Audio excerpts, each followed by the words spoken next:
চুমু তো খেয়ে যায় তোমার এই নরম নরম ঠোঁট।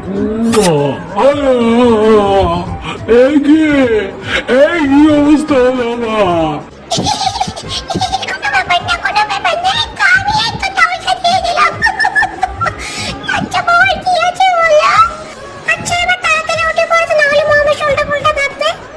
উঠে গেলাম, থ্যাংক গড যে মম এসে দেখেনি, নাহলে আজও আমার অফিসে যাওয়ার জন্য লেট হয়ে যেত এইসব চিৎকার চেঁচামেচিতে।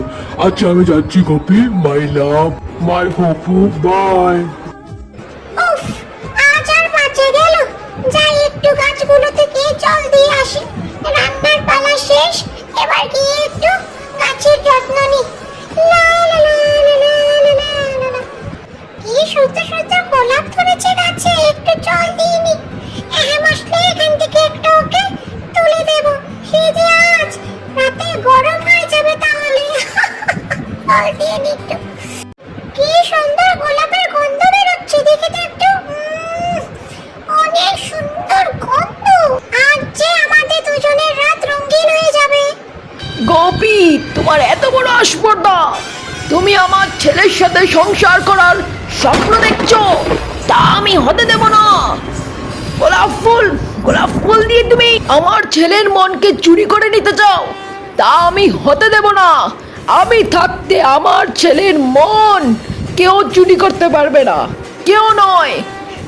কোথায় ফুল, কোথায় গেল ফুলগুলো, কোথায় গেল? আজই আমি কুড়িয়ে ফেলিয়ে দেবো। ও মা গো, হ্যাঁ মমের হাতে যে কাঁটা ঢুকে গেল। না মা না, আপনি কাঁদবেন না মা। চুপ কোনো কিনি, সব তোর জন্য হয়েছে। আজ আসুক হেম, তারপর দেখ তোর কি অবস্থা হয়, কি অবস্থাটা করে তোর হেম।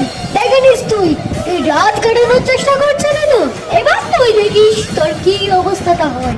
এই ছিল আজকের পর্ব। আগামী পর্বে আপনারা দেখবেন আমার স্বামী হেমকতির সামনে আমি কি পারবো আমার যে কোনো দোষ নেই সেটা প্রমাণ করতে। সেটা দেখার জন্য আমাদের সাথে থাকুন।